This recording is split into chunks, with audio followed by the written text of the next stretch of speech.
আসসালামু আলাইকুম। আমি অঞ্জু বলছি ইন্ডিয়ার ত্রিপুরা থেকে। অঞ্জু ব্লগে সবাইকে ওয়েলকাম করে আজকে আরও একটা ভিডিও শুরু করছি। আপনারা যারা যে যেখান থেকে আমার ভিডিওটি দেখছেন আশা করি সবাই ভালো আছেন। আমি আলহামদুলিল্লাহ আপনাদের দোয়ায় ভালো আছি। আজ আমি আপনাদের সাথে আরও একটা ডেইলি লাইফস্টাইল ভিডিও শেয়ার করতে যাচ্ছি। আশা করি আমার এই ভিডিওটি আপনাদের কাছে ভালো লাগবে। এখন কিন্তু একদম ভোর 4:30টার মতো বাজছে। আমি এই সময়টাতে একটু ভিডিও করেছিলাম, আর চারিদিকে খুবই নিরিবিলি ছিল, আর এজন্য আমি সকালে ভোরের দৃশ্যটা একটু ভিডিও করে শেয়ার করলাম। ভিডিওর শুরুতে একটা রিকোয়েস্ট করে নেই, যারা আমার ভিডিওটি দেখছেন প্লিজ একটা লাইক দিয়ে ভিডিওটা কন্টিনিউ করবেন। আপনাদের একটা লাইকে আমার ভিডিওটি অনেকের কাছে পৌঁছাতে সাহায্য করবে। আর যারা আজকে নতুন আমার ভিডিওটি দেখছেন কিন্তু আমার চ্যানেলটাকে সাবস্ক্রাইব করেননি, প্লিজ আমার চ্যানেলটাকে সাবস্ক্রাইব করে আমার পাশে থাকবেন। আর যারা অলরেডি এই কাজটা করেছেন সবাইকে অসংখ্য অসংখ্য ধন্যবাদ। আর এই 2 দিন থেকে আমাদের এখানে একটু বৃষ্টি কম দিচ্ছে। আর এই তো দেখছেন এদিকে আমি কিছু পরাশের বিচি পরিষ্কার করে নিচ্ছি। এগুলা দিয়ে আর ছোটো মাছ দিয়ে রান্না করবো। এই জন্য এখানে আমি অফ ক্যামেরায় সবগুলা বিচি পরিষ্কার করে এখন রান্না করে নিচ্ছি। এই বিচিটা মাছ দিয়ে রান্না করে খেতে সবচেয়ে বেশি ভালো লাগে, আর আমার ঘরের সবাই খুব বেশি পছন্দ করেন, এজন্য আমি এভাবে রান্না করি। এই তো আমি সব কিছু দিয়ে এখন ভালোভাবে সব কিছুর সাথে মিশিয়ে ঢাকনা দিয়ে ডেকে রান্না করে নেব। এরপরে আমি সবাইকে একটা চিনার ছিল, এটাকে ভেঙে দিয়েছি। এটা ঘরে থেকে এরকম একটু ফেটে গিয়েছে, এজন্য আমি হাত দিয়ে বিচিটাকে পরিষ্কার করে সবাইকে একটু চিনি দিয়ে দিয়েছি। সবাই খেয়ে আর গরমের মধ্যে ভালো লাগবে খেতে, এজন্য সবাইকে আমি দিয়ে দিয়েছি। আর আমি একদম আগলা হাতে এই বিচিগুলা পরিষ্কার করছি যাতে দেখতে ভালো লাগে। তবু একটু কীরকম ছানামাখা হয়ে গিয়েছে, তবু আর কিছু করার নেই, এভাবে সবাই খেয়ে নিয়েছিল। এরপর বিকালবেলা খুবই ঝড় বৃষ্টি এসেছিল।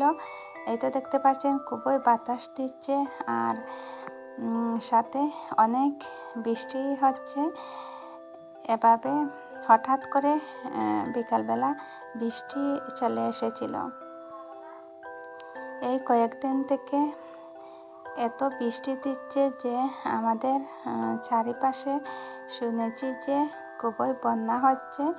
আমাদের বাড়ি থেকে কিন্তু এগুলা দেখা যায় না, বাড়ি থেকে কিছু দূরে আছে। এরপর আমি রাত্রিবেলা এখানে রান্না করছি, এজন্য আমি সব কিছু মিশিয়ে নিচ্ছি। নেওয়ার পর আজকে এক নিরামিষ আলু রান্না করব। এর মধ্যে আমি মাছ মাংস কিছুই দেব না, শুধু যখন ভাত খাবেন তখন ডিম অমলেট বানিয়ে সবাইকে দিয়ে দেব। এজন্য আর আমি এর মধ্যে আর কিছু না দিয়ে এভাবে হালকা পাতলা করে রান্না করে নিয়েছিলাম।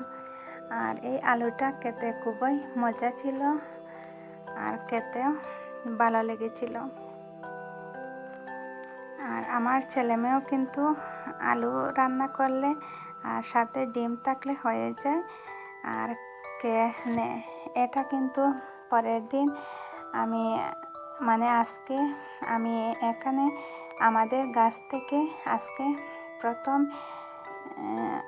ঝিঙ্গে পারবো, এটা একটু আপনাদের সাথে ভিডিও আকারে শেয়ার করলাম। এই তো দেখতে পাচ্ছেন এখানে আমি একটা ঝিঙ্গে রেখে দিয়েছি যাতে বীজ হয়ে যায়। আগামী বছর এই ঝিঙ্গাটা পেকে গেলে বীজটা বের করে লাগানো যাবে। আর এই তো দেখতে পাচ্ছেন আমি ঝিঙ্গাগুলা পেড়ে নিচ্ছি। আর আলহামদুলিল্লাহ অনেকগুলা ঝিঙ্গা হয়েছিল, আমাদের একবেলা খেতে পেরেছি এই ঝিঙ্গাটা। আমার ইচ্ছে ছিল যে মাছ দিয়ে রান্না করব, কিন্তু এই ঝড় বৃষ্টির জন্য বাজারে যেতে পারেননি, এজন্য আর মাছ আনা হয়নি, আর মাছ দিয়েও রান্না করা হয়নি। এভাবে একদম হালকা করে রান্না করে নিয়েছিলাম। আর নিজের গাছের সবজি খেতে খুবই ভালো লাগে, আর সত্যি খুবই মজা হয়েছিল।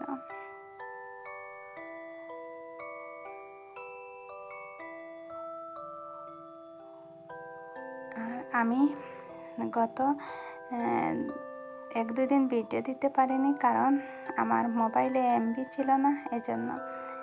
আর এই গাছ থেকে আমি 1টা বা 2টা মরিচ পেড়ে নেব, যাতে ভাত খেতে কাঁচা চিবিয়ে খাওয়া যায়, এজন্য। এই তো দেখতে পাচ্ছেন এখান থেকে আমি 2-3টা তুলে নিচ্ছি।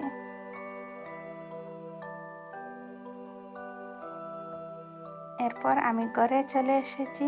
এসে আমি এই তো দেখতে পাচ্ছেন অনেকগুলা ঝিঙ্গে আর কিছু কাঁঠালের বিচি দিয়েছি, দিয়ে এগুলো আমি অফ ক্যামেরায় কেটে কুটে পরিষ্কার করে নিয়েছি। এখন রান্না করে নিচ্ছি। আজকে তাহলে এই পর্যন্ত, আমি এখান থেকে বিদায় নিয়ে নিচ্ছি। ইনশাল্লাহ আরও কোনো নতুন ভিডিওতে আপনাদের সাথে দেখা হবে। আপনারা সবাই সুস্থ থাকবেন, ভালো থাকবেন, আর আমার পরিবারের সবার জন্য দোয়া করবেন। আল্লাহ হাফেজ।